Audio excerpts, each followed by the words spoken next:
ఓం శుక్లాంబరధరం విష్ణుం శశవర్ణం చతుర్భుజం ప్రసన్నవదనం ధ్యాయేత్ సర్వవిఘ్నోపశాంతయే. సదాశివసమారంభాం శంకరాచార్యమధ్యమాం అస్మదాచార్యపర్యంతాం వందే గురుపరంపరాం. శృతిస్మృతిపురాణానాం ఆలయం కరుణాలయం నమామి భగవత్పాదశంకరం లోకశంకరం. వాగర్ధవ సంపృక్తో వాగర్ధ ప్రతిపత్తయే జగతః పితరౌ వందే పార్వతీ పరమేశ్వరౌ. కూజంతం రామ రామేతి మధురం మధురాక్షరం ఆరుహ్య కవితా శాఖాం వందే వాల్మీకి కోకిలం. ఆపదామపహర్తారం ధాతారం సర్వసంపదాం లోకాభిరామం శ్రీరామం భూయో భూయో నమామ్యహం. సదానింబవృక్షస్య మూలాధివాసా సుధాశ్రావణం తిక్తమప్యప్రియంతం తరం కల్పవృక్షాదికం సాధయంతం నమామీశ్వరం సద్గురుం సాయినాథం. సభాయ నమః. శ్రీ షిరిడి సాయి ఆధ్యాత్మిక సత్సంగ కార్యక్రమం ప్రతి శనివారం కూడా భక్తుల గృహాలు నిర్వహించుకుంటూ శ్రీమద్ రామాయణానికి సంబంధించినటువంటి విశేషాలని గత 4 నెలలుగా మనం తెలుసుకునే ప్రయత్నం చేస్తూ చక్కగా విశ్వామిత్రుల వారి వెంట రామలక్ష్మణులు మిథిలా నగరం వైపు ప్రయాణం సాగిస్తూ గత వారం వారు విశాల నగరానికి చేరుకోవడం, ఆ విశాల నగర వైభవాన్ని విశ్వామిత్రుల వారు ఆ నగరం యొక్క ప్రత్యేకత, పరమేశ్వరుడు చేసినటువంటి హాలాహల భక్షణము, క్షీరసాగర మథనము, ఆ విశాల నగరాన్ని పరిపాలించే సుమతి వంటి మహారాజు యొక్క వృత్తాంతాలు చెప్పు వారి యొక్క నడక కొనసాగిస్తున్నారు. సాగి సుమతి మహారాజు గారి యొక్క ఆస్థానానికి దగ్గరవుతున్న సందర్భంలో చక్కగా సుమతి మహారాజు గారు గబగబా విశ్వామిత్రుల వారు తమ రాజ్యంలోకి, తమ యొక్క ఆస్థానం అంతఃపురాన్ని దగ్గరలోకి వచ్చారని తెలుసుకుని భక్తి ప్రపత్తులతో విని విధేయతలతో ఆయన అర్ఘ్యపార్ఘ్యాలు తీసుకుని చక్కగా బయలుదేరి విశ్వామిత్రుల ఎదురికి వెళుతున్నారట. ఇహాద్య రజనీ రామ శుకం వత్సామహే వయం స్వప్రభాతే నరశ్రేష్ఠ జనకం ద్రష్టుమర్హసి సుమతిస్తు మహాతేజ విశ్వామిత్రం ఉపాగతం శ్రుత్వా నరశ్రేష్ఠో ప్రత్యుగన్ మహాయసాహ. మహాపరాక్రమవంతుడు, యశస్వి అయినటువంటి సుమతి మహారాజు గారు ఆ నగరానికి విశ్వామిత్రులు వచ్చారని తెలియగానే బంధువులతో కూడి పురోహితులను తీసుకుని చక్కగా ఒక మంచి బంగారపు పళ్ళాన్ని, ఒక బంగారపు యొక్క పాత్రతో ఉదకాన్ని తీసుకుని వెళ్ళి అంజలి ఘటించి విశ్వామిత్రుల పాదములు కడిగి ఆ నీళ్లు శిరస్సును జల్లుకుని పూజాం చ పరమాం కృత్వా సోపాధ్యాయ స్వాంధవ ప్రాంధలి కుశలం పృష్ట్వా విశ్వామిత్రం అధాబ్రవీత్. అర్ఘ్యం పార్ఘ్యం ఇచ్చి కూర్చోబెట్టినట్టు విశ్వామిత్ర వారు అడుగుతున్నారట, మహారాజా నీ యొక్క రాజ్యము, ప్రజలు, బంధువులందరూ సుఖంగా ఉన్నారుగా, రాజ్యపాలన బాగా జరుగుతుండగా నీకు అని చెప్పి కుశల ప్రశ్నలు వేశారట విశ్వామిత్రుల వారు. ధన్యోస్మహాగృహోతిస్మి యస్మే విషయం ముని సంప్రాప్తో దర్శనం చేవ నాసజన్యోతరామయా. మహర్షి, మీరు ఏవైతే అడగదలుచుకున్నారో నన్ను అవన్నీ సుఖంగా సంతోషంగా సాగుతున్నాయి. ఇటువంటి మహాత్ములైనటువంటి వారు నా రాజ్యంలో, నా అంతఃపురంలో అడుగు పెట్టడం ధన్యతరోమయాహ, నన్ను ధన్యుని చేయడం కోసమే అని చెప్పి సుమతి మహారాజు గారు విశ్వామిత్రులతో మాట్లాడుతున్నారు. కానీ దృష్టి అంతా ప్రక్కన ఉన్నటువంటి రామలక్ష్మణుల మీద ఇమిడీకృతమే ఉంది. చూడడానికి విశ్వామిత్రుల వారు కనిపిస్తున్నారు, ఆయన కుశల ప్రశ్నలు వేస్తున్నారు, ఈయన మాట్లాడుతున్నారు. గురువుగారు అంటే విశేషమైన భక్తి ఉంది, కానీ ఆ ప్రక్కన నుంచి ఇద్దరు తేజకాంతులతో వెదజల్లుతున్నటువంటి ఆ ఇద్దరి రాజకుమారుల మీద ఆయన దృష్టి ఉంది. పృష్ఠవార్త కుశలం తత్ర పరస్పర సమాగమే కథాంతే సుమతిర్వాక్యం వ్యాజరా మహాముని. ఒకరినొకరు సంప్రదింపులు కుశల ప్రశ్నలు అయిన తర్వాత ఇమం కుమారో భద్రంతే దేవతుల్య పరాక్రమో గజసింహగతి వీరో సార్థోల వృషభోపయో. ఆయన మనసులో కుతూహలం ఆగడం లేదు. అడుగుతున్నారు ఆయన, మునీశ్వర, ఈ ఇరువురు చిన్నారులు ఎవరు, వీరు ఎక్కడి నుంచి వస్తున్నారు? చూడ్డానికి భద్రంతే దేవతుల్య పరాక్రమం, దేవతలతో సమానమైన పరాక్రమం కలిగిన వాళ్ళ వారి ముఖ వచ్చస్సు కనిపిస్తోంది. గజసింహగతి వీరో, ఒక ఏనుగుని వేటాడే సందర్భంలో సింహం ఎంత పరాక్రమాన్ని చూపిస్తుందో అంత పరాక్రమంతో కూడినటువంటి ఆ చూపులు అలా ఉన్నాయి వారివి. శార్ధూల వృషభోపం, ఒక గొప్ప శార్ధూలం ఏ విధంగా అయితే గర్జిస్తుందో అటువంటి గర్జన కలిగి తీక్షణ దృక్కులు కలిగిన వారిలా మాకు పైకి కనిపిస్తున్నారు వారు. పద్మపత్ర విశాలాక్షో ఖడ్గతుని ధనుద్ధరవు అశ్వనవు రూపేణ సమపుస్త యమునవు చూడ్డానికి అశ్విని దేవతలంత అందంగా ఉన్నారు. దేవతల్లో కల్లా 33 కోట్ల మంది దేవతలకు 2 డాక్టర్లు అశ్విని దేవత ఇద్దరే వారు. మనకు సొంతకు ఒకళ్ళు ఉంటారు, అయినా సరిపోరు మనకి. కనుక అందమంతా అశ్విని దేవతల సొత్తు అన్నారు. అశ్విని దేవతలా? వీరు నిజంగా దేవతలా స్వామి? గురువు గారు చెప్పండి, వీరెవరో నాకు. ఖడ్గం తుణ్యధనుర్ధారవు, ఖడ్గాలు ధరించారు, ధనుస్సు పట్టుకుని ఉన్నారు, చూడ్డానికి కూడినాగుల్లా కనిపిస్తున్నారు. యదృచ్ఛైవం గాం ప్రాప్తో దేవలోకాదిమామరవు కథం పృథ్వామిహం ప్రాప్తో కిమర్థం కశ్యమునే. వీరు మానవులైనా దేవలోకం నుంచి దిగొచ్చారా? స్వామి చెప్పండి, వీరి గురించి నాకు చెప్పండి. ఆయన మనస్సు చాలా వేగంగా ఉంది సుమత మహారాజు గారికి. ఒక ముని వెంట ఇంత రూపము, యవ్వనము, ఇంత గొప్ప పరాక్రమము కలిగినటువంటి 2 వీరులు వస్తున్నారంటే ఏ కార్యం మీద వస్తున్నారు మీ వెంట వారు? ఊరికే రారుగా. పైగా ఇంత గొప్ప తేజస్సు ఉన్నవారు మీకే విధంగా దొరికారు? దొరకడం గొప్ప కదా మనకి. కనుక వీరిని తీసుకుని మీరు మా దేశం దాకా ఎందుకు వచ్చారు? ఈ విషయాలని నాకు చెప్పండి అన్నారట. విశ్వామిత్రుల వారు చిరునవ్వు నవ్వుకున్నారు. తస్యద్వచనం శ్రుత్వా యథావృత్తం నివేదయేతు సిద్ధాశ్రమ నివాసం చ రాక్షసానాం వధం తదాహ. దశరథ మహారాజు గారి పుత్రులయ్యా వీరు, రామలక్ష్మణులు అంటారు వీరిని.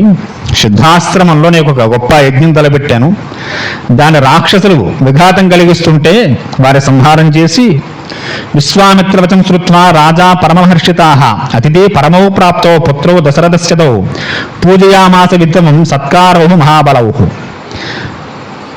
అక్కడ రాక్షస సంహారం చేశారు, తాటక వదన కూడా చేశారు. అక్కడ ఋషులందరి యొక్క మన్నలను పొందేరు వీరు. వీరు సామాన్యులు కాదు, నువ్వు అన్నవన్నీ నిజమే, వారికంత పరాక్రమం కలిగిన వారే. ఒక ఏనుగును వేటాడే సందర్భంలో సింహం ఎంత తీక్షణంగా ఉంటుందో శత్రు సంహారం చేసినప్పుడు ఈ రామలక్ష్మణుడు ఇద్దరు కూడా అంత గొప్ప పరాక్రమాన్ని చూపిస్తుంటారయ్యా, మేము చూసాం సిద్ధాశ్రమంలో. తతః పరమ సత్కారం సుమతే ప్రాప్య రాఘవో ఉష్యత్రిశేమేకం జగతం రుద్మాంతదాహ. చాలా సంతోషించాడు సుమత మహారాజు గారు. ఇంత గొప్ప పరాక్రమం కలిగినటువంటి వీరులని మీతో పాటుగా మా ఆశ్రమానికి, మా ఆస్థానానికి మీరు తీసుకురావడం నా జన్మ ధన్యమైందయ్యా. కాబట్టి మహర్షి, ఈ రాత్రి ఇక్కడే విశ్రాంతి తీసుకొని మా ఆతిథ్యాన్ని స్వీకరించండి. తెల్లవారు కానీ మళ్ళీ మీరు బయలుదేరి వెళుదురు కానీ. కాబట్టి ఈ ఒక్క చిన్న విన్నపాన్ని మన్నించెదురుగాక అని చెప్పి వేడుకున్నారట. విశ్వామిత్రుల వారు చిరునవ్వు నవ్వారు, రామలక్ష్మణ వైపు తిరిగారు. ఆయన అనుజ్ఞిస్తున్నట్టుగానే చెప్పారు, ఈ రాత్రి నివాసం ఇక్కడేరా నాయన అని చెప్పి. రామలక్ష్మణుడు ఏం మాట్లాడలేదు. గురువు గారు మాట జవదాటి ముందుకు వెళ్ళేటువంటి వారు కాదుగా అని చెప్పి ఆయన మాట్లాడలేదు. సుమతి మహారాజు ఇంకొక ఆశ్చర్యం పట్టుకుంది. ఏమిటయ్యా అంటే, ఇంత గొప్ప దశరథ మహారాజు గారి పుత్రులు మీ వెంట కాలినడకని ఇంత దూరం ప్రయాణం చేయడానికి ఏమిటి కారణం? అంతలా ఎందుకు వస్తున్నారు? రథం కట్టుకు రావచ్చుగా. చక్రవర్తులు అరణ్యాల్లో రాళ్ల వెంట, రప్పల వెంట, ముళ్ళ వెంట అవన్నీ పాదచారులు ఎందుకు నడవాల్సి వస్తుంది?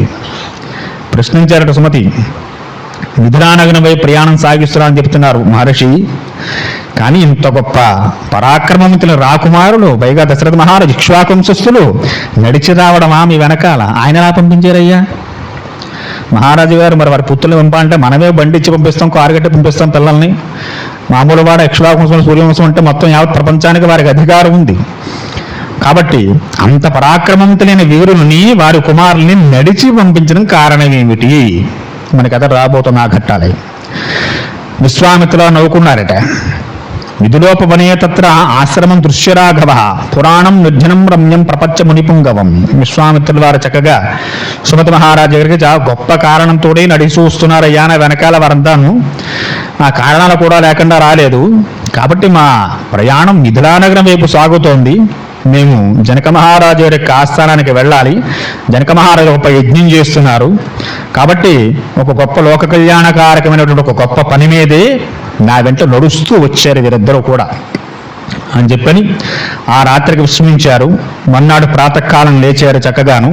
నిత్యకృత్యాలతో పాటుగా సంధ్యావందన కార్యక్రమం నిత్యాగ్నిహోత్ర నిర్వర్తన చేసుకున్నారు. వారి నడక మళ్ళీ సాగుతోంది. సుమత మహారాజు గారు వారికి వీడ్కోలు పలికారట. ప్రయాణం సాగుతోంది. శ్రీమదాశ్రమ సంకాసం కింవిదం మునివర్జతం శ్రోతుమిచ్చాను భగవన్ కశ్యం పూర్వాశ్రమ. వారి ప్రయాణం సాగుతూ ఒక అరణ్య ప్రాంతానికి చేరుకుందట. చాలా రమణీయంగా ఉంది, నిశ్శబ్దంగా ఉంది. ఒక పక్షి లేదు, ఒక జంతువు లేదు. తచ్చుత్వా రాఘవోక్తం వాక్యం వాక్య విశారద ప్రత్యువాచ మహాతేజ విశ్వామిత్రో మహాముని.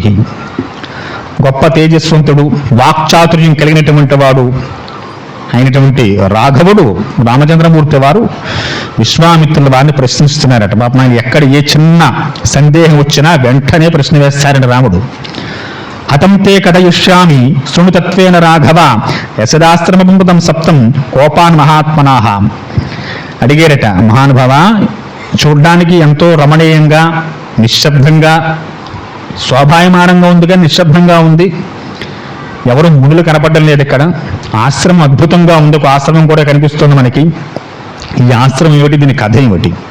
ఇంత రమణీయంగా ఉండి కూడా ఎందుకు ఇది పక్షి కానీ మృగములు కానీ మునులు కానీ లేకుండా ఇంత నిశ్శబ్దంగా ఉండడానికి కారణం ఏమిటి చెప్పమని చెప్పి అడిగారట. విశ్వామిత్రుల వారు చెప్తున్నారు, చాలా కాలం నాటి విషయం ఆయన. అడిగిన ప్రశ్న ఎంతో సముచితంగా ఉంది. ఈ ఆశ్రమం ఒకప్పుడు చాలా వైభవోపేతంగా ఉండేది. ఒక మహాత్మ యొక్క కోప కారణం చేత ఇది ఇలా అయిపోయింది. గౌతమస్య నరశ్రేష్ఠ పూర్వమాసీన్ మహాత్మన ఆశ్రమోదివ్య సంకాస సురేపి సుపూజితా. రామ, నరశ్రేష్ఠుడా, మహాత్ముడైన గౌతముడి యొక్క పేరు వినే ఉంటావుగా నువ్వు. ఆ గౌతమ మహర్షి గారి యొక్క ఆశ్రమం ఒకప్పుడు ఆయనకి నివాసం ఉండేవారు.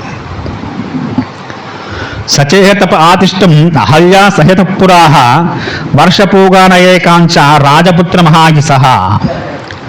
గౌతముడంటే సామాన్యుడేం కాదైన.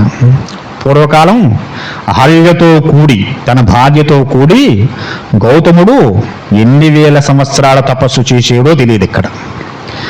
ఆయన తప ప్రభావం చేత ఈ ఆశ్రమ ప్రాంగణం చుట్టుపక్కలంతా కూడా దేదీప్యమానంగా వెలుగుంటుపోతూ ఉండేది. అహల్య సామాన్యురాలేం కాదు, త్రైలోక్య సుందరిట. రామాయణ ఇతర విషయాలు ముందు మనం కొద్దిగా చెప్పుకుని ముందుకు వెళ్ళే ప్రయత్నం చేద్దాం. అహల్య, సీత, ద్రౌపది, తార, మండోదరి, వీరిని పంచకన్యలని పిలుస్తూ ఉంటారు. కన్య అంటే పెళ్లికందని కాదు. వారు పాంచభౌతిక శరీరం, ఒక తల్లి గర్భం నుంచి వచ్చిన వారు కాదు. అహల్య బ్రహ్మ యొక్క మానసపుత్రికగా వచ్చింది. ఆమె ఒక తల్లి గర్భంలో 9 నెలలు ఉండి జన్మ ఎత్తినటువంటి స్త్రీమూర్తి కాదు, మనలాంటి జన్మ కాదు అహల్యది. అలాగే సీత, మనకి ఎదురు రాబోతే ఘట్టాలు, ఆమె కూడా ఒక తల్లి గర్భంలో నివాసం చేసి వచ్చిన స్త్రీమూర్తి కాదు. ద్రౌపది, ఆమె కూడా యాజ్ఞసేని అంటారు, యజ్ఞకుండం నుంచి వచ్చింది, ఆమె ఎలా వచ్చింది కాదు. వీరంతా కూడా ఒక స్త్రీ గర్భంలో నివాసం చేసి వచ్చిన వారు కాదు. కనుక వీరిని కన్యలనే పిలుస్తుంటారు. మన శరీరాలు వేరు, పాంచభౌతిక శరీరాలు మన అన్నట్టు కూడా ఒక తల్లి గర్భంలో 9 మాసాలు ఉండి గాలి, అగ్ని, నీరు, ఈ పృథివీ, మట్టి, ఆకాశము, ఈ 5 యొక్క గుణాలు మేళవించి వాటితో మన శరీరాలు ఏర్పడుతూ ఉంటాయి. వీరి శరీరాలు అలా వచ్చిన శరీరాలు కాదు ఈ 5గురివి కూడా. విచిత్రం ఏమిటంటే వీరి కథలే విచిత్రంగా ఉంటాయి. మనకి చాలా తేలికగా ఒక మాట అనేయడానికి, అహల్య గురించి నోటుకొచ్చినట్టు మాట్లాడడానికి, సీత గురించి నోటుకొచ్చిన మాట్లాడడానికి, ఎవరింటికో ఇల్లు కూర్చుంది అక్కడ సంవత్సర కాలం పాటు. ద్రౌపదీదేవికి 5గురు భర్తలు చెప్పుకుంటుంటారు లోకంలో. తారేమో వాలి చనిపోయినంత సుగ్రీవుడితో ఉంది. రావణాసురుడు పరమ దుర్మార్గుడు, మండోదరి భర్త. వీళ్ళ మీద ఉంటాయి నిందలన్నీ కూడా. మళ్ళాంటి వాళ్ళు చెప్పుని కాస్త పాపాన్ని మూట కొట్టుకోవడానికి వీలుగా. వీరి విషయాల్లో తెలిసి తెలియక ఒక్క మాట తప్పుగా మాట్లాడినా ఆ పాపం మనకు వస్తుంది రండి. చాలా సుదీర్ఘంగా పరిశీలన చేసి మాట్లాడుకోవాలి. గౌతముడు సామాన్యుడా? 2-3 వారాల క్రితం చెప్పుకున్నాం మనం. ఏమిటి? గంగావతరణ ఘట్టాలు. భగీరథుడు ఎంతో తపస్సు చేసి భూమి మీదకి గంగను తీసుకొచ్చాడు. వచ్చింది గంగ, మన గోదావరి పుట్టుక స్థానం అక్కడ. గౌతముడి వల్ల గోదావరి వచ్చింది. ఈరోజు గోదావరి పరివాహక ప్రాంతాల్లో మనం సుఖంగా హాయిగా వ్యవసాయం అన్నీ చేసుకుని శుభ్రంగా నీళ్లు ఉన్నాయంటే మనకి గౌతముడి యొక్క భిక్షయే. ఎక్కడో త్రియంబకంలో పుట్టింది, అక్కడ ఉండేదిట గౌతముడి యొక్క ఆశ్రమం. ఒకప్పుడు దాన్ని బ్రహ్మగిరి అని పిలుస్తూ ఉండేవారు. అక్కడ గౌతముడు ఉన్నటువంటి రోజుల్లో ఒకప్పుడు గొప్ప క్షామం ఏర్పడింది. అంటే సామాన్యమైన క్షామం కాదు, ఇక భూమి మీద నీటి చుక్క లేదు. దేవేంద్రుడు వానలు కురిపించడం మానేసేట. మునులందరూ కూడా వలస వెళ్ళిపోతున్నారు. అక్కడ ఉండలేక గౌతముడు సప్తఋషుల్లో ఒకడైన. సప్తఋషులు సామాన్యులేం కాదు, పరమేశ్వరుడికి వివాహం చేసిన వారు సప్తఋషులే. అటువంటి సప్తఋషి గణాల్లో ప్రముఖుల్లో ఒకడు గౌతముడు. ఆయన సామాన్యుడు కాదు. అంత గొప్ప గౌతముడు ఇప్పుడు మనం చెప్పుకునేటువంటి ఎక్కడైతే త్రియంబక క్షేత్రం అని చెప్పుకుంటున్నామో అక్కడ ఆయన ఆశ్రమం ఉండేది. ఆయన ఎన్నో ఏళ్ళని తపస్సులోనే ఉండేవాడు. ఆ రోజుల్లో గౌతముడు చేసిన తపస్సు భూప్రపంచం మీద ఎవ్వరూ చేయలేదట. అంత గొప్ప తపస్సంపన్నుడు, అంత గొప్ప ఇంద్రియ నిగ్రహం కలిగినటువంటి వాడు మహాత్ముడు. ఈ క్షామం వచ్చి ఋషులందరూ వెళ్ళిపోతున్నారు. సాధారణంగా 10 మంది కలిసి ఒక చోట ఉన్నప్పుడు అందరూ సత్పురుషులే. వారు ఏదో బాధ వచ్చి వెళ్ళిపోతుంటే అందులో బాగా నిష్ణాతులు పండిపోయినప్పుడు కాస్త బాధ వేస్తున్నాయి, వీళ్ళందరూ వెళ్ళిపోతున్నారే పాపం, ఇంతకాలం మొన్న కట్టిపెట్టి కొడున్నారు వీరందరూను. ఆయన బాధేసింది. తపస్సు చేసేట బ్రహ్మగారి గురించి. ఏమిటి ఈ క్షామం, ఏమిటి ఈ దౌర్భాగ్యం, ఏమిటి ప్రాంతానికి, ఇంతమంది మునులు చేసిన తపస్సు అంతా ఏమైపోయింది అనగైతే బ్రహ్మన్నట్టే, ఆయన నేను చేసేది ఏముంది నాయన, నేనేమి చేయలేను, నీకు కావస్తే నువ్వు తవ్వుకుంటే ఒక కుండం ఏర్పడుతుంది నీ తప ప్రభావం చేత. ఆ కుండంలో నీకు ఎప్పుడు నీళ్లు దొరుకుతాయి. నీకు మిగిలిన వారి సంగతి నేను చెప్పలేను. నీ తపస్సుకు మెచ్చి ఆ కుండం ఏర్పాటు చేసుకుని నీకు ఏమైనా కావస్తే అంటే గౌతముడు పాపం చక్కగా చిన్న కుండాన్ని ఏర్పాటు చేసి, ఒక చెరువు లాంటి చిన్నదనమాట. అందులో ఎంతమంది ఎన్ని తోడినా నీళ్ళు ఇంకా ఉంటాయి. అంటే వారి అవసరాలకు సరిపోయే విధంగా ఋషులందరూ క్షామం తట్టుకోలేక తన పిల్ల పాపలతోటి వారి భార్యలతో తీసుకుని చాలామంది చాలా దూరాలకు వెళ్ళిపోయారు. నీటి ఎద్దడు తట్టుకోలేక ఈ గౌతముడు బ్రహ్మ గురించి తపస్సు చేసి కుండాన్ని తెవ్వాడు. గౌతముడి తపస్సు భగ్నం కావడానికి, ఆ తపశక్తి పోవడానికి మనం చాలాసార్లు చెప్పుకుంటూ ఉంటాం. ఈవేళ ఏదో పూజ చేసావు, సత్సంగం చేసావు, ఏదో పుణ్యం వచ్చింది అనుకుంటాం. ఈ పుణ్యాన్ని ఇంకో దేనికో వినియోగిస్తే ఈ పుణ్యం కాస్త అయిపోతూ ఉంటుంది. మళ్ళీ సంపాదించుకోవాలండి. ముందు మనం చెప్పుకున్నట్లుగా గౌతముడు గొప్ప తపస్సంపన్నుడు. ఆయన తపస్సు నెమ్మదిగా క్షీణించిపోవడానికి ఇవన్నీ కారణాలు అవుతున్నాయి. ఈ గౌతముడి కుండాన్ని తవ్వడం, ఎప్పుడూ ఇంకనకుండా నీరుండేలాగా ప్రయత్నం చేయడం, ఆయన నీళ్లు వాడుకుంటూ అహల్యా గౌతముడు చక్కగా ఇక్కడ చాలా కాలం పాటు జీవించడం, ఈ వృత్తాంతం తెలుసుకుని మిగిలిన ఋషులందరూ కూడా నెమ్మదిగా మళ్ళీ, ఇంతకాలం గౌతముడు సప్తఋషులు ఒకడు మహానుభావుడు, ఆయన దగ్గర సహవాసంలో ఉన్నా అని చెప్పి మిగిలిన ఋషులందరూ కూడా మళ్ళీ చక్కగా ఆ చుట్టుపక్కల ఆశ్రమాలకు మళ్ళీ వాళ్ళ మకాన్ని తీసుకుని రావడం ప్రారంభం చేశారు. వారందరూ గౌతముడు చెప్పాడు, నాయనలారా ఈ నీటిని జాగ్రత్తగా వాడుకోండి, సత్కార్యక్రమాలకు వాడుకుని దుర్వినియోగం చేయకండి వీటిని అని చెప్పని. అమృతం అని చెప్పి అనుకుంటూ ఉంటాం. దేవతలు రాక్షసులు చిరిగితే మంత్రపర్వతాన్ని బట్టి క్షీరసాగరాన్ని వారికి అమృతం వచ్చిందండి. భూమి మీద అమృతమయ్యింది. ఏదయ్యా అంటే నీరే అమృతం జీవులన్నిటికీ. ప్రాణాధార నీరే కదండి మనందరికీను. భూమి మీద నీరు అమృతతుల్యంతో సమానంట. దాన్ని చాలా జాగ్రత్తగా వాడుకోవాలి. బాబా గుళ్ళో నీళ్లు పెట్టిపోయింటారా అంటే 3 పోసేవాడు కూడా 33 పోసేవాడు కూడా ఆ ఉద్ధరణతో ఆ పంచపాత్రతోటి. నేను 33 పోతాను మొక్కున్నాను, గురువు గారు 33 పోతాను. గోడ మీద నీళ్లు పోసినట్టే. ఎందుకు పోతున్నాడు వాడికి తెలియదు, బాబాకి అంతగానే తెలియదు. మహాను కూర్చుంటాడు మాట్లాడకుండాను. ఒకసారి చాలమ్మ పక్కన పెట్టండి, ముందు వేసవిలో కూడా. అంటే సాటిస్ఫాక్షన్ ఉండట్లేదు మనకి. ఎన్ని పోసినా సాటిస్ఫాక్షన్ ఉండట్లేదు. ఎంతైతే సాటిస్ఫాక్షన్ ఉంటుంది. ఒక గృహస్థుడింటికి ఒక అతిథి వచ్చేట మధ్యాహ్న భోజన సమయానికి. సరే చాలా సంతోషం అండి, నదికి వెళ్ళి స్నానం చేశారండి, భిక్ష వడ్డిస్తూ అన్నారు. నదికి వెళ్ళి స్నానం చేశారమ్మంటే నదిలో నీళ్ళు అయిపోయాక స్నానం చేయమనా? నీ ఒళ్ళు తెడిచి కాస్త బట్టలు పిండుకుని వచ్చే భోజనం పెడతారు. వాడిల్లు అక్కడే కూర్చున్నాడు. ఇక్కడ నదికి వెళ్ళి స్నానం చేశారమ్మన్నాడు కదా అని చెప్పని ఎన్ని తపేలాలతో తోతే నదిలో నీళ్ళు అవుతాయి? లెక్క ఉంది కదా దానికి. మన భక్తి అలా ఉంటుంది, వాడి భక్తి లాగా. కానీ ఎప్పటికీ సాటిస్ఫాక్షను నదిలో నీళ్ళు పోసుకుంటూనే ఉండడానికి అలా ఎన్నాళ్ళు పోసుకుంటాడు అలాగా. నీరు అంత అమృతప్రాయమైంది, చాలా జాగ్రత్తగా వినియోగించుకుంటాడు నీటిని. కనుక గౌతముడు చెప్పాడు, నాయన భూమి మీద జీవరాశులకు అమృతం నీరే, దేవతలకు దొరికింది ఆ అమృతం. ఈ భూమి మీద సకల ప్రాణులకి అమృతప్రాయం నీరే. కనుక ఈ కుండంలో నీరు సత్కార్యక్రమాలకు జాగ్రత్తగా వాడుకోండి నాయన. ఎంతమంది వచ్చి ఎన్ని నీళ్లు తీసుకున్నా అందులో నీళ్లు మాత్రం ఇంకో. పక్కనే చెప్పారు చక్కగాను.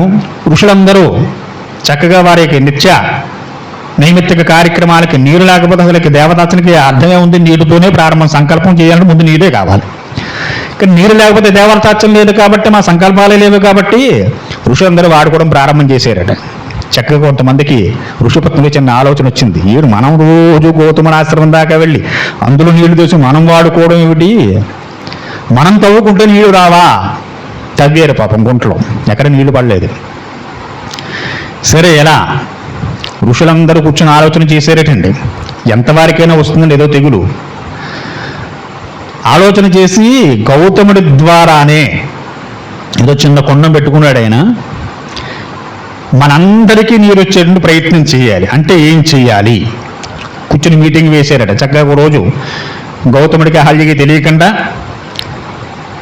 గోప్యంగా ఆ ఋషులందరూ కూర్చొని ఆలోచన చేశారట. అందులో ఒక మహానుభావుడు అన్నట్ట, నాయన మన వల్ల ఎవరి వల్ల నీరు వచ్చేటువంటి అవకాశం లేదయ్యా, గౌతముడి తీసుకురావాలి. ఎలా తీసుకొస్తాడు? ఆయన మామూలుగా మనకు ఆల్రెడీ కొద్దిగా నీళ్ళు వచ్చాడు వాడుకోమని చెప్పి మనం ఎంత దూరం బకెట్లు తంపేలాలు బట్టలు తెచ్చుకుంటున్నాం. కాబట్టి మళ్ళీ నీటి గురించి ఆయన ఏం ప్రయత్నం చేయడు. ఆయనకి సరిపోతున్నాయిగా, ఆయన ట్యాంక్ ఆయనకు ఉంది, 1000 లీటర్ల ట్యాంకు. కావలసిన నువ్వు వాడుకోలేదే మాని, ఇంకా ఆయన ప్రయత్నం చేయడు. మరి ఆయన చేత నీరు వచ్చే ప్రయత్నం చేయించాలంటే ఏం చేయాలి? ఆయనకు కూడా తెలియకుండా ఆయన చేత ఘోరమైన పాపాన్ని చేయించి ఆ పాప పరిహారం కోసం పరమేశ్వర జటా నిర్గత గంగను మళ్ళీ భూమి మీదకి తీసుకురమ్మని చెప్పి చెయ్యాలి. ఇది వారి ప్లాన్. మామూలుగా కానీ నీరు తీసుకురాడు, నీకేదో పాపం వచ్చిందయ్యా, పాపం పోవాలంటే నువ్వు గంగలో మునగాలి, శివుడు జటాచటం నుండి నీరు రావాలి అని చెబితే అప్పుడు ఆయన మళ్ళీ గొప్ప తపస్సంపన్నుడు కాబట్టి ఆయన కోరితే పరమేశ్వరుడు నీళ్ళు ఇస్తాడు మళ్ళీ మనకి. మన వల్ల ఎవ్వరికీ అంత తపస్సు లేదు, పరమేశ్వరుడు మనకి దర్శనమిచ్చేటువంటి స్థితి అంతకన్నా లేదు. కాబట్టి వారంతా ఆలోచన చేశారు. సరే దీన్ని ఎలాగా ముందుకు తీసుకువెళ్ళడం? వీరంతా బ్రహ్మగారి గురించి ప్రార్థన చేశారట. బ్రహ్మగారి పాపం ఎవరు కూడినా రావాలి ఆయనకి, ఆయన డ్యూటీ ఎలాంటిది. వచ్చాడు. ఏరని ఆయన ఏమిటన్నాడు? నీళ్లు కావాలన్నారు. ఇచ్చినగా గౌతముడు వాడుకోండి. అబ్బాయి అలా కుదరదండి, మా కుళాయి మా ఇంట్లోకి రావాలి, మా ట్యాప్ మా నీళ్ళు మేము పట్టుకోవాలి, మా ఇల్లు మాకుండాలి అన్నారు. నేనేం చేయలేను రా అబ్బాయి. అయితే గౌతముడి ద్వారా ఈ పని జరిగే ప్రయత్నం ఏమైనా చేయగలరా? అది కూడా నేను చెప్పలేను నాయన. తెలిసి బ్రహ్మనై ఉండి ఆయన చేత పాపాన చేయించి కొడుకోడు నీళ్ళు తమ్మ నీళ్ళలో చెబుతాను, ఇది నా వల్ల అయ్యే పని కాదన్నారు. మరి ఏం చేయమంటారన్నారు. ఒక చిన్న విషయం చెప్తాను రాబా, మళ్ళీ చెప్పకుండా ఆయనకి. గణపతిని ప్రార్థన చేయండి, ఆయన చక్కటి ఆలోచనిస్తాడు. ఈ విఘ్నం పోవాలంటే విఘ్నేశ్వరుడే రావాలి, ఆయన ప్రార్థించండి, ఆయన ద్వారా సమాలోచన చేయండి అన్నారు. సరే మళ్ళీ గణపతిని ప్రార్థన చేశారు. వచ్చాడు గణపతి. ఏరా అబ్బాయి అన్నాడు. ఏరా అబ్బాయి అంటే చేత మా కుళాలు నీళ్ళు అయిపోయి మాకు అర్జెంటుగా నీళ్లు కావాలి కనుక మీ నాన్నగారి శిరస్సులో ఉండే గంగే కావాలి, మాకు ప్రవహించాలి. ఏదో సన్నదార పెట్టి కుళా వస్తారు గొప్పగా జయ్యమని వచ్చేయాలి, అలాంటి నీరు కావాలి మాకు. సరే ఏం చేయమంటారు అంటే, ఏం లేదు స్వామి, లోకంలో కొన్ని మహాపాతకాలు ఉన్నాయి. ఈ పాతకాలకి గంగలో ములుగుతేనే దానికి ప్రాయశ్చిత్తం. అందులో స్త్రీ హత్య, బ్రహ్మహత్య, గోహత్య అంటే చాలా పెద్ద పెద్ద పాతకాలు. కాబట్టి స్వామి ఒక చిన్న పని, మీరు కాస్త మాయాగోవుగా మారి గౌతముడు చేసే గొప్ప పని ఏమిటయ్యా అంటే, ఆయన పొద్దున్నే తెల్లవారుజామున లేచి తపస్సుకు వెళ్లే ముందు ఆశ్రమ ప్రాంగణంలో చిరుధాన్యం జల్లుతాడు. ఆ ధాన్యం మళ్ళీ ఆశ్రమానికి వచ్చేసరికి మధ్యాహ్న సమయం ఏపుగా పెరిగి పంట కోతకొచ్చేస్తుందండి.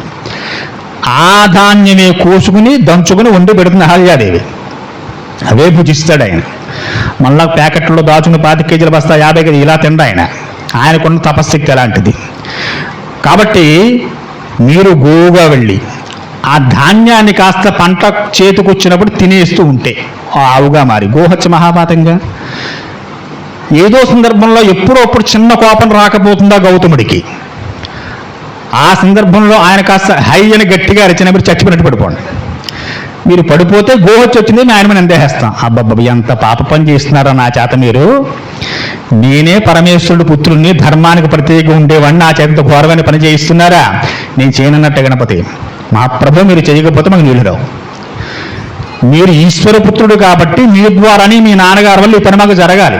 మీ అబ్బాయి వచ్చేయండి గోవులు అంటే కాస్త మనస్సు కరుగుతుందేమో అంటే ఎన్ని లోకులు చూడండి ఇందులోను అని చెప్పి బ్రతిమాలి బామాలి గణపతిని ప్రార్థన చేసి ఆయన భూమి మీదకి మాయా గోవులా తీసుకొచ్చారు. గౌతముడు పొద్దున్నే నదికి వెళ్ళిపోతున్నాడు. ఆయన తపస్సు చేసిన మధ్యాహ్నం వచ్చేసరికి ఈ గోవు వస్తుంది, ఆ పెరిగిన పంటను కాస్త తినేస్తోంది. 1 రోజు 2 రోజులు 3 రోజులు 4 రోజులు పక్షం నెల అయిపోయింది. ఎంతకాలం తినకన్నా ఉంటారు పాపం. చూశాడు, ఒకరోజు గోవు కదా తింటుందని వదిలేశాడు. గోవు అయితే మాత్రం అంత తింటుందండి, ఏదో కాస్త మళ్ళీ వెళ్ళిపోతుందిగా. ఇది ఒక పట్టిందే పొట్టు ఎన్ని ఎకరాలని మేసేస్తుంది. అది మేసి వెళ్ళిపోవడం తప్ప ఒక గింజ మిగల్చడం లేదు. చూశాడు, గోవు కదా దానికి ఆకలి, అది కూడా జీవేగా, అన్నిటిలో ఉంది పరమేశ్వరుడే కాబట్టి దాని ఆకలి కదా అని చెప్పి వదిలేశాడు. ఎన్నాళ్ళు చూస్తాడు ఆయన. ఒకరోజు పాపం తింటుంటే మధ్యాహ్నం వేళకు వచ్చి ఆయన చేతిలో ఏమిటో దర్భలు ఉన్నాయి, ఒక దర్భ తీసుకుని హై అని చెప్పి ఇలా అన్నట్టు అంతే. ఆ దర్భ తగిలింది, చచ్చిపోయింది గోవు. దర్భ తగిలితే గోవు చచ్చిపోతుంది అక్కడే. నేను ఆయన చాలా కంగారు వచ్చాయి, అయ్యో ఈరోజు నా చేత గొప్ప మహాపాతకం జరిగిపోయింది. ఇది గబగబా ఆశ్రమంలో అహల్య దగ్గరికి వెళ్ళి, అహల్య ఈరోజు చాలా పెద్ద పాపం చేసేసాను, గోహత్య చేసేసాను ఇవాళ అన్నట్టు. స్వామి మీరు గోహత్య చేయడం ఏమిటి? మీ పక్కనున్న జీవులకి అపకారం చేయరు మీరు, మీ తపస్సు ఏమిటో మీ యొక్క మనస్సు ఏమిటో నాకు తెలుసు, మీరు గోహత్య చేయడం నేను నమ్మనంది. అబ్బాయి లేదు అహల్య చూపిస్తా అన్నాడు. చూస్తూ గోవు చచ్చిపడిపోయింది. అయ్య బాబు ఎంత మహాపాతకం ఇది.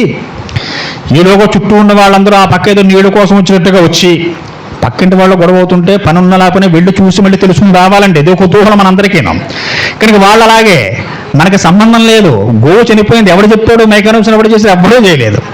కానీ చేసింది వీళ్ళే కనుక నీళ్లు కోవడం కోసం బకెట్లు పెట్టుకెళ్ళి అయ్యో అక్కడ గోవు పడిపోయింది చంపేశాడు గౌతముడు, పెద్ద పెద్ద కేకలు బొబ్బలు పెట్టి నానా అల్లరి చేసేసాడు గౌతముడు. పుట్టును భయపడ్డాడు గౌతముడు. ఎంత గొప్ప మనస్సు ఉన్నవాడైనా 10 మంది కలిసి ఒకే మాటని 10 సార్లు అంటే ఆయన మనస్సు కూడా దిగజారిపోయింది. వాళ్ళందరి కాళ్ళు ఇప్పుడు మహాప్రభు మన్నించండి.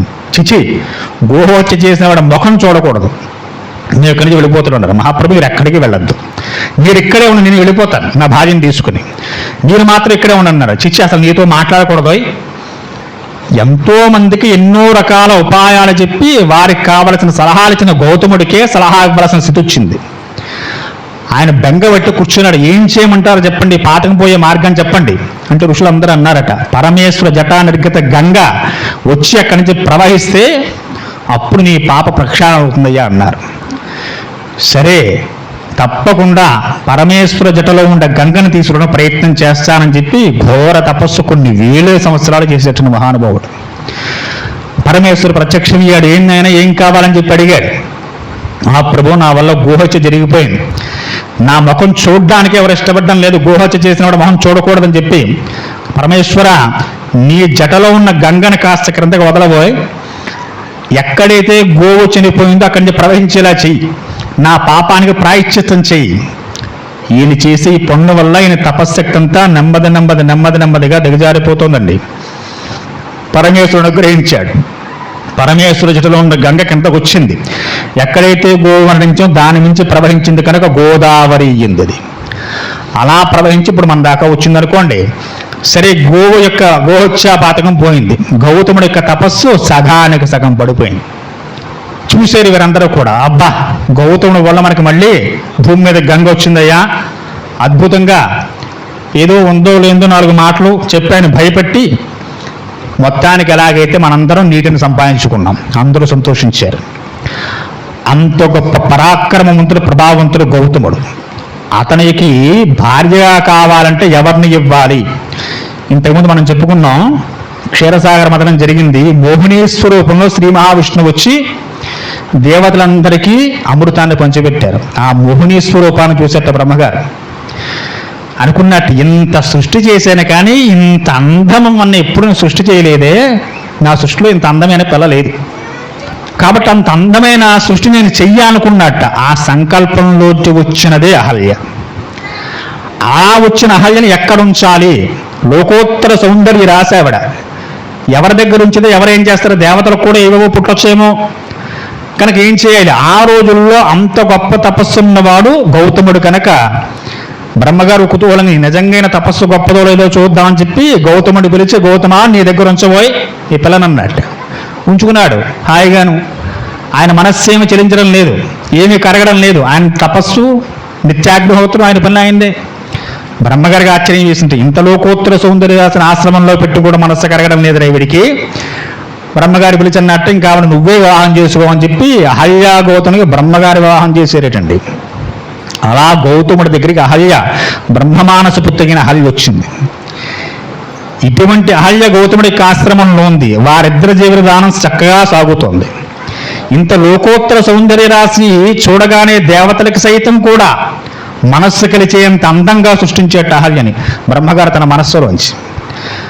మనస్సు దేన్నైనా సృష్టిస్తుంది కదా, మన చేతల్లో చేయలేని మనసులో అనేసుకుంటూ ఉంటాం, మనకైనా అవ్వకపోయినా.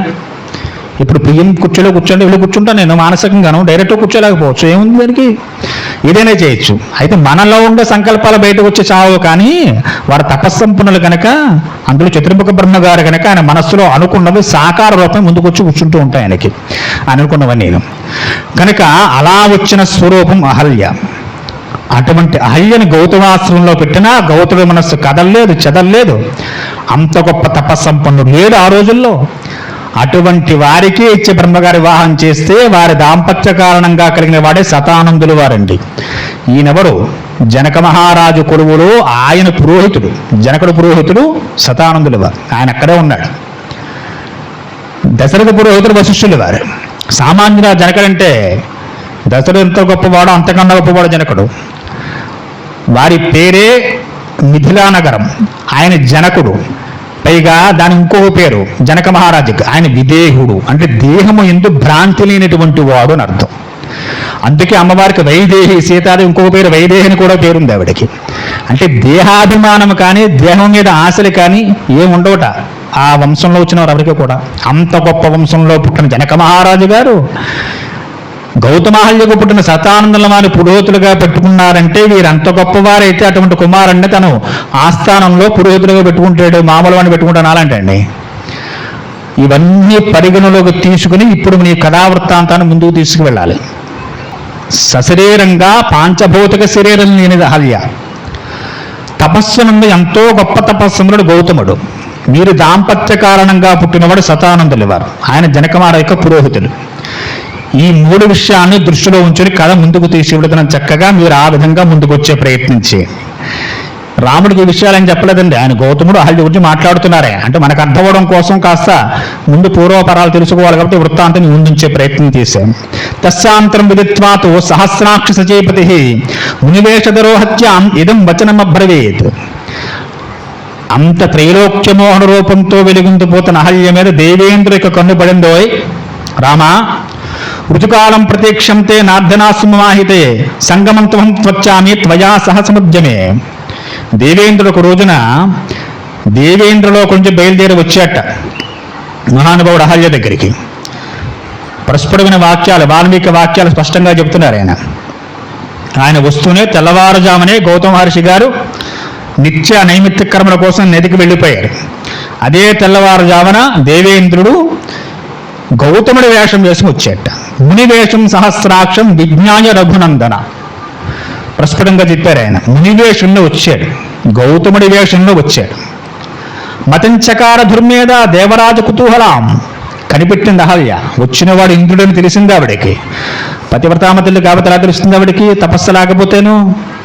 వేషమంతా అలాగే వేసుకున్నాడు, ముఖ కవళికలు, నడిచే విధానం అన్నీ బాగుండాలి కదండి. అన్నీ అలా ఉంటే ఆయన నమ్ముతాం, లేకపోతే ఎలా నమ్ముతాం మనం ఆయన్ని. పైగా ఎప్పుడు ఉన్నటువంటి లైట్లు ఉన్నాయి ఆ రోజుల్లో, అన్ని దీపాలు, చిన్న చిన్న దీపాలు ఉండేటువంటి రోజులు, ఆశ్రమంలో ఉండేటువంటి రోజులు కనుక మునివేషం సహస్రాక్షం విజ్ఞాయ రఘునందన మతించకార దుర్మేధ, ఓ దుర్మేధ అని పిలిచింది. ఓ దుర్మతి, ఎందుకయ్యా ఆయన వేషం వేసుకొచ్చావు అడిగింది అహల్య. అదా భవేశ్వర శ్రేష్టం కృతార్థేన అంతరాత్మన కృతార్థం శ్యామ సురశ్రేష్ఠ గచ్చ శీఘ్రమత ప్రభు చెప్తున్నాడు. ఋతుకాలం ప్రతీక్షంతే నార్ధవస్తమాయితే నీ ఎందు మనస్సు కలిగి వచ్చానన్నట్ట. ఇది ఋతుకాలమా అని ప్రశ్నించింది. సంగమంత్వం ఇచ్చామి త్వయా సహమజ్యతే. ఋతుకాలం వరకు వేచి ఉండడం సజ్జనులు చేసే పని కాదని చెప్పి ఆయన ప్రాలాపనలో చెప్తున్నాడు. ఆత్మనమం మాంచదేవే సా సర్వదా రక్షమానదా. గౌతముడి యొక్క పాలన యందు నేను సురక్షితంగా ఉన్నానయ్యా దుర్మేధ అని పిలిచి, ఈ వేషం ఎందుకు వేసుకొచ్చావు, ఆ వేషం తొలగించు చెప్పింది ఆవిడ. ఇంద్రుడు మామూలు రూపంతోనే మళ్ళీ సాక్షాత్కరించాడు అక్కడ. ఇంద్రస్తు ప్రహసన్ వాక్యం అహల్యాం యదమబ్రవీత్ శుశ్రూణి ప్రతోష్టోస్మి గమిష్యామి యథాగతం. ఇంద్రుడికున్న గొప్ప భయం ఏమిటయ్యా అంటే ఆయన ఈ పని చేయడానికి గౌతముణ్ణి ఎదురుగా ఏమీ చేయలేడాయని. ఇంద్రుడికున్న గొప్ప భయం ఏమిటయ్యా అంటే భూమి మీద ఎవరి తపశ్శక్తి అయినా బాగా పెరిగిపోతే వారు ఏదో సందర్భంలో నాకు దేవేంద్ర పదవి కావాలని చెప్పి కోరతారేమని భయం ఆయనకి. ఎంతో మంది దగ్గర అప్సరసలను పంపుతాడు ఆయన. ఈ గౌతముడి దగ్గర అప్సరసలకు పప్పులేం ఉడకో, ఆయన మనసు చెలించదు. అహల్య మీదే చెలించలేదికి వెళ్ళని చూస్తాడు ఆయన, కన్నెత్తి కూడా చూడడం. కాబట్టి ఆయన ఇంకొక రూపంలో ప్రయత్నం చేసి ఈయన తపశ్శక్తి తగ్గించాలంటే ఆయన వల్ల సాధ్యం కాదు కనుక అహల్య వైపుకి వస్తే ఆ వచ్చిన గౌతుడు వాళ్ళిద్దరినీ చూసి శపించే ప్రయత్నం తప్పక చేస్తాడు. చేస్తే ఆ శాపవాక్కుల చేత తపస్సు క్షీణిస్తుంది ఆయనకి. అంటే పెరుగుతున్న తపస్సు తగ్గిపోతుంటుంది. కాబట్టి ఆ తపస్సును తగ్గించడం కోసం ఇంద్రుడు చేసినటువంటి ఒక అఘాయిత్యం చెప్పుకోవచ్చు దీన్ని.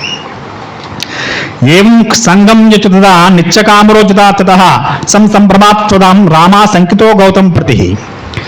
దేవేంద్రుడు చెప్పిందట, ఎలా వచ్చేవో అలాగే తిరిగి వెళ్ళు నీ లోకానికి. దేవతలకి మనలాగా ఈ అరిషడ్వర్గ బాధలు ఉండవండి. ఇది కూడా మనం దృష్టిలో పెట్టుకు చూసుకోవాలి కథాగమనాన్ని. ఈయన వచ్చిన కారణం కేవలంగా గౌతముడి యొక్క తపస్సును తగ్గించడం కోసం మాత్రమే వచ్చాడు ఆయన. అలా వచ్చి తెల్లవారుజామున చీకట్లతో పరాయి వారి భార్యతో ఆయన వేషం వేసుకొచ్చి మాట్లాడుతున్నాడు. ఇది మరి తప్పేగా ఈ పని చేయడం. కనుక నువ్వు ఎలా వచ్చో అలా వెళ్ళు, నీ యొక్క గౌరవాన్ని కాపాడు, నా గౌరవాన్ని కాపాడు పలికింది. అలా దేవేంద్రుడు అహల్య యొక్క మాటల యొక్క ఆ సాగుతున్న మాటలు గౌతమం సదనాసాదం ప్రవశతం మహామునిం దేవదానవ సార్థూలం తపోబల సమన్వితం. వీరు మాట్లాడుకుంటూ ఉండగానే మనమంటే 2 నిమిషాలు చెప్పేసుకున్న వారి మధ్య అంత సంభాషణ జరిగిందో అక్కడ ఆ చీకట్లోనూ. ఈ సంభాషణ జరుగుతూ ఉండగానే అగ్నిశకలా వచ్చేటండి గౌతముడు. తీర్థోక పరిక్లిన్నం దీప్యమానమమానం గృహీత సమిదం తత్ర సకుశం మునిపుంగవం దృష్ట్వాతు సర్పతం తృప్తో విపర్ణ వదనోభవత్. అగ్నిహోత్రుల్లాగొచ్చేట. ఆయన చేతిలో కుశలు దర్భలు ఉన్నాయి, కమండనం ఉంది. తీర్థోదకం తీసుకుని దీప్యమానంగా వెలిగిపోతూ అగ్నిశకల వచ్చి నుంచున్నట్ట గౌతముడు వీరు మాట్లాడుకునే సందర్భంలోనే. అదృష్ట్వా సహస్రాక్ష మునివేషధరం ముని దుర్వర్త వృత్తి సంపన్నో రోషద్వచబ్రవీత్. చాలా ఆగ్రహోదగ్ధుడు అయ్యేటండి దేవేంద్రుడి మీద. ముందు దేవేంద్రుడిని చూశాడే. చూసి దౌర్భాగ్యుడా, నా వేషంలో వచ్చే ఇక్కడికి దుర్వృత్తం వృత్తి సంపన్ను, అసలు లోకంలో ఎవ్వడూ చెయ్యకూడని పని చేయడం కోసం సిద్ధపడ్డావురా నువ్వు. మమ రూపం సమాస్తాయ, నా రూపాన్ని కూడా ధరించి వచ్చావు నువ్వు. కృతవానపి దుర్మేత, ఆయన కూడా దుర్మేధ అని పిలుస్తున్నారు. అకర్తవ్యమిదం తస్మాత్ విఫలశ్చ భవిష్యసి. ఏ కోరిక చేత నీ యందు ఏ పురుషత్వం ఉందని చెప్పి నువ్వు ఇలా వెర్రవేగా హల్య మీద కొన్ని వేసి ఇక్కడ దాకా వచ్చేవో ఆ పురుషత్వం నువ్వు కోల్పోవుదువుగాక, నువ్వు నపుంసకుడవుదువుగాక. గౌతమేనవ సంయుక్త సరోరేషణ మహాత్మన పేరుతో భూమ సహస్రాక్ష దక్షిణం. ఎప్పుడైతే అన్నారో దేవేంద్రుడి యొక్క ఆ పురుషత్వంతో కోల్పోయేటాను, నపుంసకుడు అయ్యాడు. తదా సత్వాసవే సక్రం అహల్యామపి సప్తవాన్ ఇహ వర్ష శాస్త్రాన్ని బహునత్వం నిశంససి. శపించినప్పుడు గడగడా వణికాడు దేవేంద్రుడు, భయపడ్డాడు. సరే అహల్య వైపు తిరిగారు. చూసి బుద్ధిహీనురాలా, నీవు వచ్చినవాడు ఇంద్రుడిని తెలిసి కూడా తలుపులు వేసుకుని లోపలికి వెళ్ళడం మానేసి అతనితో మాట్లాడుతున్నావు కదా, కనుక నీకు కూడా శిక్ష విధిస్తున్నాను. తదా సప్తాసవై సక్రం అహల్యాపి సప్తవాన్ యహ వర్ష సహస్రాన్ని 1000 సంవత్సరాలు. నీవిక్కడ ఎలా ఉండాలి? వాయుభక్షా నిరాహార తస్యంతి భస్మసాయిని అదృశ్య సర్వభూతానాం ఆశ్రమేస్తు నివససి. గాలి ఆహారంగా తీసుకుంటూ గాలిలో ధూళివై పడి ఉండు, రాయిలా ఉండని చెప్పని మనకి కొన్ని ఆధ్యాత్మిక రామాయణం, రామచరిత మానస వంటి గ్రంథాల ఉంది. వాల్మీకి రామాయణంలో రాయిగా మారమని చెప్పి ఎక్కడ గౌతముడు చెప్పలేదు. వాయుభక్షా నిరాహారమై వాయువుని ఆహారంగా స్వీకరిస్తూ 1000 ఏళ్ళు ఇక్కడ నువ్వు ఉండాలి. బహునిత్యం నిత్యసి వర్షహస్రాణి. అదృశ్య సర్వభూతానం, నువ్వు ఏ భూతానికి కనపడవు. పక్షులకు కానీ, పశువులకు కానీ, మనుషులకు కానీ, రాక్షసులకు కానీ, దేవతలకు కానీ ఎవ్వరికి కనపడకుండా ఉంటావు. అలా భస్మసాయిని అన్నారు. నువ్వు కూడా ధూళిలో ధూళివై ఇక్కడే ఉండు. అదృశ్య సర్వభూతానం ఆశ్రయిస్తూ నివససి, ఈ ఆశ్రమంలోనూ ఉండు. యదా చైతద్వసం ఘోరం రామో దశరథాత్మజ ఆగమిష్య దుర్దర్శ తదా పూజా భవిష్యతి. కొన్నాళ్ళు పోయాక సాక్షాత్తు భగవానుడు భూమి మీద దశరథ పుత్రుడై రఘునందనుడై ఈ ఆశ్రమ ప్రాంగణ వైపు నడుస్తూ వస్తాడు. రథం వెళ్ళిపోతే ఇప్పుడు శాపమోచనం కాదు, అందుకు నడుస్తూనే వస్తున్నాడు మహానుభావుడు ఆయన. కాబట్టి అటువంటి మహాత్ముడికి ఆశ్రమి ఎప్పుడు తస్యత్యజ్జైవ దుర్వ్యాతే లోభమోహ వివర్జితా మత్స్యకాసే ముదాయుక్త స్వం వపృద్ధాయిష్యసి. ఎప్పుడైతే రఘునందులు దశరథ పుత్రుడు శ్రీరామచంద్రమూర్తి వారి ఆశ్రమ ప్రాంగణంలో అడుగు పెడతారో అప్పుడు నువ్వు కృతార్థురాలు అవుతావు. ఆ మహాత్ముడి చక్కగా ఆతిథ్యమిచ్చి ఆయన్ని పూజించి అప్పుడు నేను దర్శనమిస్తాను నీకు. అంతవరకు ఇక్కడే పడి ఉండు. ఏముక్త మహాతేజ గౌతమో దుష్టచారిణి ఇమమాశ్రమత్సద్య సిద్ధాచారేణ సేవితే హిమవచ్చ కరే పుణ్యే తపస్తేస్తే మహాతపాహ. గౌతమ మహర్షి గారు చక్కగా వాక్యాలు చెప్పి అహల్యను కూడా శాపవాక్యాన్ని ఇచ్చి నువ్వు చేసినటువంటి పనికి చీకట్లో పరపురుషుడితో దేవేంద్రుడితో మాట్లాడటం పొరపాటు కనుక దానికి ప్రాయశ్చిత్తంగా ఇవన్నీ చేస్తూ 1000 సంవత్సరాల తపస్సు చేస్తూ భస్మసాయివై ఇక్కడే ఎవరికి కనపడకుండా ఉంటూ గాలిని ఆహారంగా స్వీకరిస్తూ ఉండాలి. అలా ఉన్న తర్వాత కొంతకాలం కొన్ని 1000 సంవత్సరాలండి, 1 సంవత్సరం 2 సంవత్సరాలు కాదు. అప్పుడు ఇంకా రామచంద్రమూర్తి వారు వస్తారని అవకాశం ఏమీ లేదు, ఎప్పుడో చెప్పాడే. కాబట్టి అప్పుడు నువ్వు ఆయన సేవ చేసి పుణ్యరుతురాలు అవుతావు. అప్పుడు వచ్చి నేను స్వీకరిస్తా అన్నాడు ఆయన. అపలస్తుత శ్లోకంలో దేవాన్ అగ్నిపురోధస అబ్రవీత్ తద్వదనం సంకర్ష సగాంచరాన్. దేవేంద్రుడు అక్కడి నుంచి బయలుదేరి వెళుతున్నాడు. ఆయన నపుంసకుడైపోయాడు. ఆయన దేవలోకాన దేవతందరూ చాలా ఖిన్నులయ్యారు, బాధపడ్డారు. చెయ్యకుండా పనిచేయడం కోసం భూమి మీదకి వెళ్ళి గౌతముడి చేత అసలు లోకంలో ఏ పురుషుడికి కూడా రాకుండా శాపవాక్యాన్ని అనుభవించి నపుంసకుడై తన దేవేంద్ర పదవిలో కూడా కూర్చోవడానికి వీల్లేని వాడయ్యాడు ఆయన. శతక్రతో వచశ్రుత్వ దేవశ్చాగ్ని పురోగమా పితృదేవాప్యేతో సహ సర్వే దురైగణై. పితృదేవతలు మనకి దేవతలు పితృ ఇద్దరు ఉంటారుగా మనకి. కనుక గత వారం మనం చెప్పుకున్నాం మరుత్తులని చెప్పని. అటువంటి మరుద్గణాలు పితృదేవతలు వారందరూ చుట్టూ తిరుగుతున్నట్టు ఈయన. దేవలోకంలో ఉండడానికి ఆస్కారం లేదు ఆయనకి, ఆ పదవిలో కూర్చోవడానికి, రాజ్య పదవిలో. ఆ పితృదేవతలు దయగలిగిందండి. వారంతా బ్రహ్మగారిని వేడుకున్నారట, మహాప్రభు ఈయనకి కాస్త దారి చూపించండి, దేవేంద్రుడు మామూలు వాడు కాదు, దేవరాజు అయినా ఈయన ఏదో విధంగా మళ్ళీ తిరిగి ఆ ఆస్థానం మీద తన సింహాసనం మీద కూర్చోపెట్టే ప్రయత్నం చేయండి. తెలుసో తెలియక వధప్పం చేశాడు కనుక ఆయన మన్నించే ప్రయత్నాన్ని కాస్త దారి చూడని బ్రహ్మగారిని వేడుకున్నారట. తదా ప్రభృతి కాకుస్స పితృదేవా సమాగతా అపలాన్ భుంజతే మేషాన్ ఫలైస్తేషం అయోజకం. ఇంద్రస్సుమేష వృష్ణ తదా ప్రభృతి రాఘవా గౌతమస్య ప్రభావే తపస్సత్య మహాత్మన. గౌతముడి యొక్క శాప కారణించిన పురుషత్వాన్ని వృష్ణాన్ని కూడా కోల్పోయేట్టాను.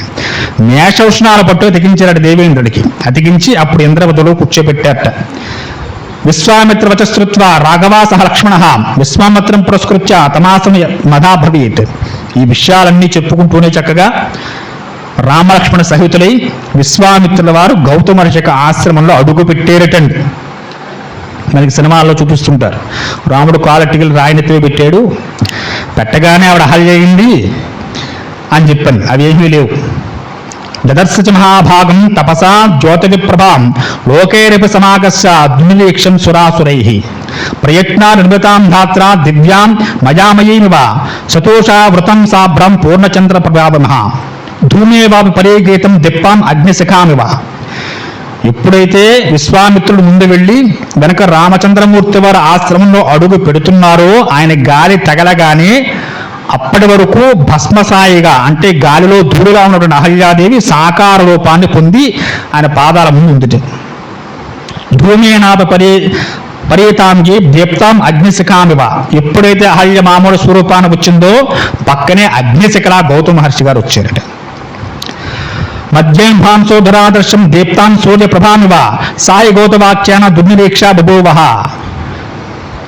సూర్య భగవానుడు తీక్షణమైనటువంటి కాంతులతో తన యొక్క కిరణాలు అన్నీ ఉపయోగించి ఉదయిస్తే ఎలా ఉంటారో అలా ఉందిట అహల్యక్కడ. త్రయాణమసి లోకానాం యభద్రాశ్చ దర్శనం సాకాశాంత సాగమ్య తేషాం దర్శనమాగతాః. గౌతముడు కూడా వచ్చారు. అహల్యా గౌతముడు రామచంద్రమూర్తి వారిని సేవించుకున్నారట.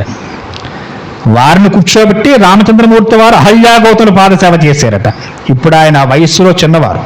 రామచంద్రమూర్తులు భగవానుడైనప్పటికీ ఆయన వల్ల వీరికి శాపమోచనైనప్పటికీ కూడా వయస్సు రీత్యా ఆయన భూమి మీద మానవుడుగా వచ్చాడు. తల్లి గర్భంలో 9 మాసాలు ఉండే వచ్చాడు, మానవుడిలాగా వచ్చాడు.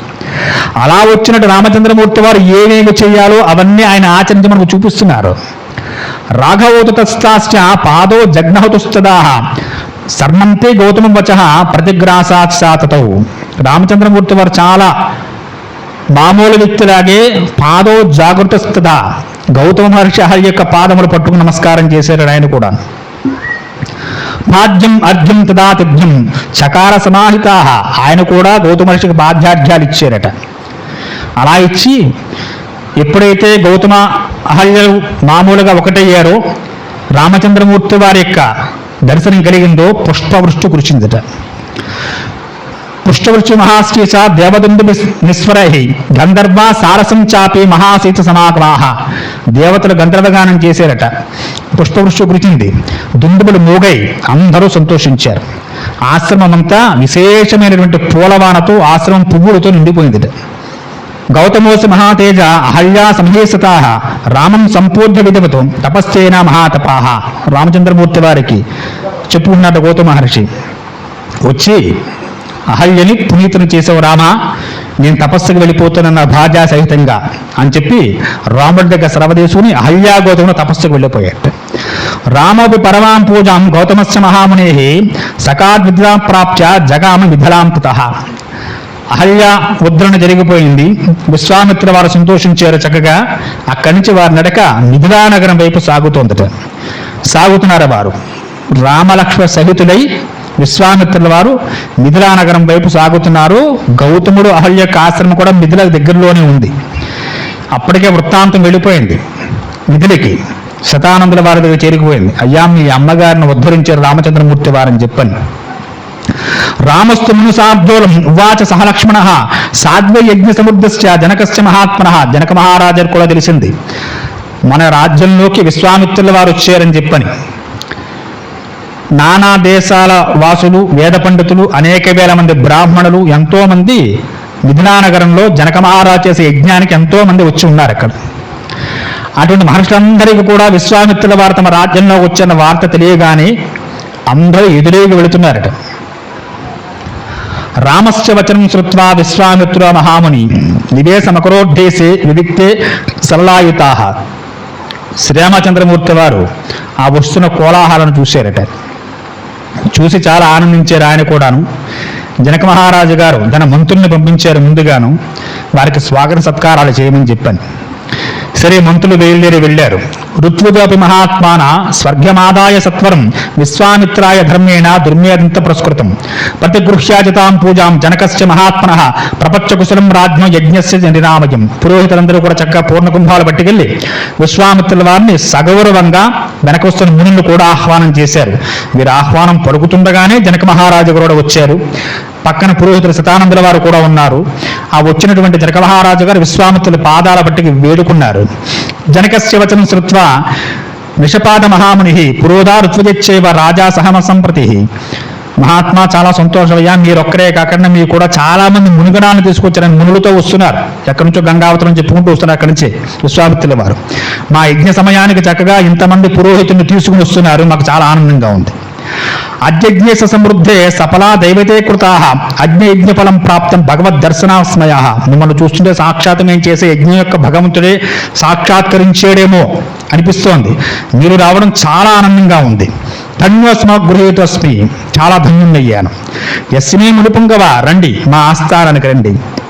యజ్ఞోపసదనం బ్రహ్మాన్ ప్రాప్తోసి ముని సహా, మీరు వచ్చి బ్రహ్మత్వం వహించండి, అగ్రపూజ మీకు చేస్తున్నాను, మీరే ప్రధాన కర్తలుగా ఉండి ఈ యజ్ఞాన్ని ముందుకు జరిపించండి. ద్వాదసాహంతు బ్రహ్మర్షే సేయా మాహృమునీషిణ తదో భాగర్తి విదేవానాం దుష్టంపు అర్హిసి కౌశిక. ఓ కౌశిక, మీరు వచ్చి ఇక్కడ జరిగేటువంటి యజ్ఞానికి సఫలీకృతం చేకూర్చుండి, మీరు రావడంతోనే సఫలం అయిపోయింది మాకు అని మీరు వచ్చి మా ఆతిథ్యాన్ని స్వీకరించండి. ఇత్యుత్తామనుషార్దోళం ప్రహృష్ట వదనస్సదాహ పునశ్చ పరిప్రత్యామి ప్రాంజలి ప్రణుతో నృపహ. పరే విధాల నమస్కారాలు చేస్తున్న జనక మహారాజు గారు.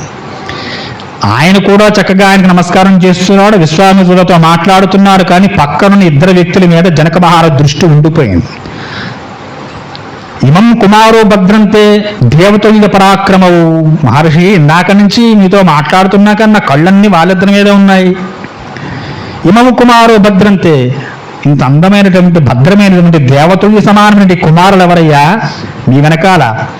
ఈయన అదే మాట, సుమతి చక్రవర్తి ఏం మాటలు మాట్లాడారు ఈయనవో చెప్తున్నారు. గజసింహ గతి వీరవు, సింహంలా ఉన్నారు వారి పరాక్రమం.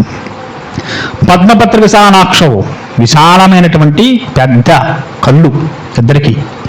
ఖడ్గ తూనేర ధనుర్ధరవు, ఖడ్గాలు ధరించారు, ధనుర్బాణాలు పట్టుకున్నారు. అశ్వినవ రూపేణ, అశ్విని దేవతల్లా ఉన్నారయ్యా చూడ్డానికి. ఒక్కసారి వారి వంక చూస్తే కళ్ళు తిప్పుకోలేరట రామచంద్రమూర్తి వైపు. మనకి ఇష్టమైన వ్యక్తులు వెనకాల ఉండాలని సత్సంగం ఎక్కడ చూస్తుంటే వారిని చూస్తూ ఉంటాం. అక్కడ గురువుగారు చెప్పుకుంటాడు, ఆడ ఆది పడతాడు, మనకెందుకు వచ్చిన పడవా, మన అది బంధువులు ఎవరో మన ఆత్మీయులు ఎవరో వచ్చారు కూర్చున్నారు కదా, వారిని చూస్తూ ఉంటాం. ఎందుకని మన దృష్టి అంతా అవైపు ఉంటుంది, మనస్సు లగ్నం అక్కడ ఉంది, ఇక్కడ లేదు. కనుక జనక మహారాజా గారు కూడా విశ్వామిత్రుడితో మాట్లాడుతున్నారైన పాపం. కుశల ప్రశ్నలు వేశారు, ఏవో యజ్ఞానికి రమ్మన్నారు, కూర్చోమన్నారు, ఆతిథ్యం స్వీకరించన్నారు, మీరు రావడంతో మా యజ్ఞం సఫలమైంది ఏవో కబుర్లు చెబుతున్నాడు. కానీ మనస్సులో మాత్రం మనస్సు అంతా ఇద్దరు వ్యక్తుల మీద ఉండిపోయింది. యదృచ్ఛయోగాం ప్రాప్తో దేవలోకాది మావరవు కథం ప్రపుచ్చామి ప్రాప్తం కిమర్థం కశ్యమామునే. మహర్షి, మీరు దేవతలు కానీ తీసుకొచ్చారు ఎక్కడికి మా యజ్ఞ సమయానికి? చూడ్డానికి ఎలా అనిపిస్తున్నారు వారు? మీరు సమర్థులు, దేవతలను జపించగలరు మీరు. ఎదరు చెబుతారు మనకి, ఆయన ఒక లోకం సృష్టించేట దేవలోకాన్ని. ఎదరొస్తాయి ఘట్టాలు మనకి అవన్నీ కూడా శతానందుల వారు చెబుతారు రామలక్ష్మణులకి. కాబట్టి మీరు అది కూడా చేయగలరు, సమర్థులు మీరు. దేవతలను కూడా పిలిస్తే మీ ముందుకు వచ్చి కూర్చుంటారు. సపరస్పర్శ సదృశో ప్రణామేంగతి చేష్టతే కాకపక్షధరో వీరో శృతో నిత్యం తత్వః. ఈ చిరంజీవుడు కాకపక్షధరవు, చక్కటి జులపాల జుట్టు ముందుకు వేలాడుతూ ఉన్నటువంటి శ్రీరామచంద్రమూర్తి వారిని చూస్తూ, కాకపక్షధరులే ఉన్నటువంటి వీరు ఎవరు, ఎక్కడి నుంచి వస్తున్నారయ్యా, చూడ్డానికి ఎంతో అందంగా కనిపిస్తున్నారు, మనస్సు కళ్ళు తిప్పుకోవడానికి వీలు లేకుండా ఉన్నారు. ఇంకా చూస్తూనే ఉండేటట్టు రామచంద్రమూర్తి వారిని అలా ఎదుర్కొంటూ ఉంటాను. తస్యద్వచనం శ్రుత్వా జనకస్య మహాత్మనః నివేదే మహాత్మాలో పుత్రో దశరథస్య సావు. మహారాజా, వీరు దశరథ పుత్రుడయ్యా, రామలక్ష్మణులు అంటారు వీరిని. అక్కడ విషయాలు మళ్ళీ చెప్తున్నారు ఆయన. సిద్ధాశ్రమ నివాసించ రాక్షసానం వదం తదవు. సిద్ధాశ్రమంలో యజ్ఞం చేస్తున్నానయ్యా, ఆ యజ్ఞ సంరక్షణార్థం వీరిని తీసుకొచ్చాను. అక్కడ యజ్ఞం సజావుగా సాగింది. అహల్యా దర్శనం చేయవ గౌతమేవ సమాగవు. అహల్య యొక్క శాపమోచనం కూడా పూర్తయింది వీరు రాకతోటి. గౌతముడు వచ్చాడు, మళ్ళీ ఆ అహల్యను స్వీకరించాడు ఆయన. మహాదర్శి జిజ్ఞాసో కర్తం ఆగమం తదా. మరి ఇక్కడ దాకా ఎందుకు తీసుకొచ్చారని చెప్పి అడుగుతావేమో, అది కూడా చెప్తున్నాను. మహాధనుషు జిజ్ఞాసో, మీ దగ్గర గొప్ప ధనస్సు ఉంది, ఇప్పుడు మనం 2 నెలల క్రితం చెప్పుకున్నట్టున్న ధనస్సు గురించి. మహాధనుషు జిజ్ఞాసో, మీ దగ్గర గొప్ప ధనస్సు ఉందని, శివధనస్సు. వీరికి కాస్త కుతూహలం కలిగిందో చూద్దామని ఒకసారి ఆ గొప్ప వస్తువు ఏమిటోను. కనుక నా వెంట తీసుకొచ్చేస్తున్నా జనక మహారాజు ఏమనుకోకన్నాడు. అయ్య బాబు, అనుకోవడం ఏమిటండి, ఇంత మహాత్ములు దేవతలు సమానంగా ఉండేటువంటి రామలక్ష్మణులు చూస్తూ ఉంటేనే కడుపు నిండిపోతున్నా మాకు, ఏమని అనుకోవడమా? ఏతత్ సర్వం మహాతేజ జనకాయ మహాత్మనే నివేద్య విరమామాధ విశ్వామిత్ర మహాముని. నువ్వే ఇప్పుడు కంగారు పడిపోయా ధనస్సు చూపించక్కర్లేదయ్యోయ్. నీ యజ్ఞ విరామ సందర్భంలో నీ ఖాళీ ఉన్నప్పుడు ఒక్కసారి ఈ రాకుమారులిద్దరికీ ఆ ధనస్సు ఒక్కసారి చూపించేవంటే, ఎంతోమంది రాజకుమారులు ఇక్కడ దాకా వచ్చి ఆ ధనస్సును చూసిన వారు చాలామంది ఉన్నారయ్యా. కాబట్టి నువ్వు పనిగట్టక్కర్లేదు, కానీ నీకు ఎప్పుడు వీలైతే ఇప్పుడు యజ్ఞ మధ్యలో కాస్త ధనుస్సుని మీరు కూడా ఒకసారి చూపిస్తూ చూస్తారు అని చెప్పి విడిచిపెట్టారటండి. ఆ విధంగా జనక మహారాజు యొక్క కొలువులోకి రామలక్ష్మణ సహితులే విశ్వామిత్రుల వారు రావడం, ఆ శివధనుస్సు గురించి మాట్లాడడం జరిగింది. అటు తర్వాత శివధనుస్సును స్వామి ఏ విధంగా చూశారు, విశ్వామిత్రుల వారు ఏం చెప్పారు, దాన్ని ఏ విధంగా ఎక్కుపెట్టిన విషయాన్ని చక్కగా వచ్చేవంతసే ప్రయత్నం చేద్దాం. స్వస్తి స్వస్తి ప్రియాభ్యాం పరిపాలయంతాం న్యాయేన మార్గేణ మహీన ఏచాంగోబ్రాహ్మణేభ్య శుభమస్తు నిత్యం లోకా సమస్త సుఖినో భవంతు. స్వస్తి.